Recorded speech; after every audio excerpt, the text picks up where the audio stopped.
بسم اللہ الرحمن الرحیم، اللہم صلی علی محمد وآل محمد۔ آج کا ہمارا سبق ہے مکتوب نمبر 69 پارٹ 2۔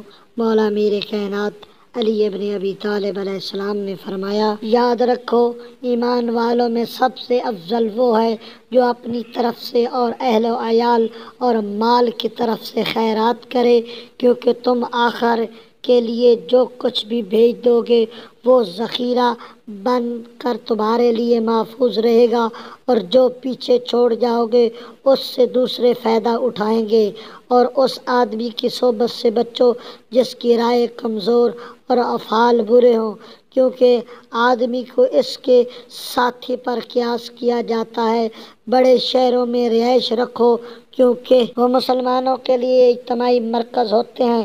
غفلت اور بے وفائی کی جگہوں اور ان مقامات سے کہ جہاں اللہ کی اطاعت میں مددگاروں کی کمی ہو پرہیز کرو، اور صرف مطلب کی باتوں میں اپنی فکر و پیمائی کو محدود رکھو، اور بازاری اڈوں میں اٹھنے بیٹھنے سے الگ رہو، کیونکہ یہ شیطان کی بیٹھکیں اور فتنوں کی آماج گاہیں ہوتی ہیں، اور جو لوگ تم سے پست حیثیت کے ہیں انہی کو زیادہ دیکھا کرو، کیونکہ یہ تمہارے لیے شکر کا ایک راستہ ہے۔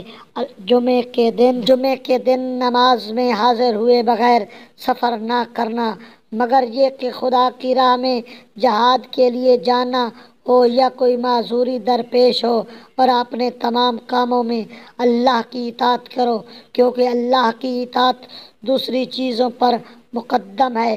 اپنے نفس کو بہانے کر کے عبادت کی راہ پر لاؤ اور اس کے ساتھ نرم رویہ رکھو۔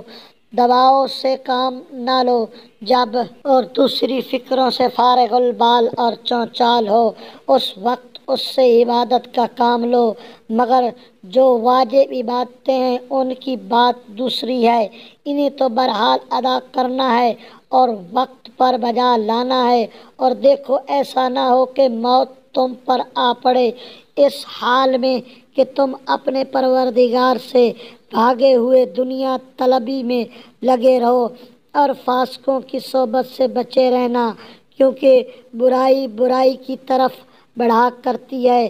اور اللہ کی عظمت اور توقیر کا خیال رکھو، اور اس کے دوستوں سے دوستی رکھو، اور غصے سے ڈرو، کیونکہ یہ شیطان کے لشکروں میں سے ایک بڑا لشکر ہے۔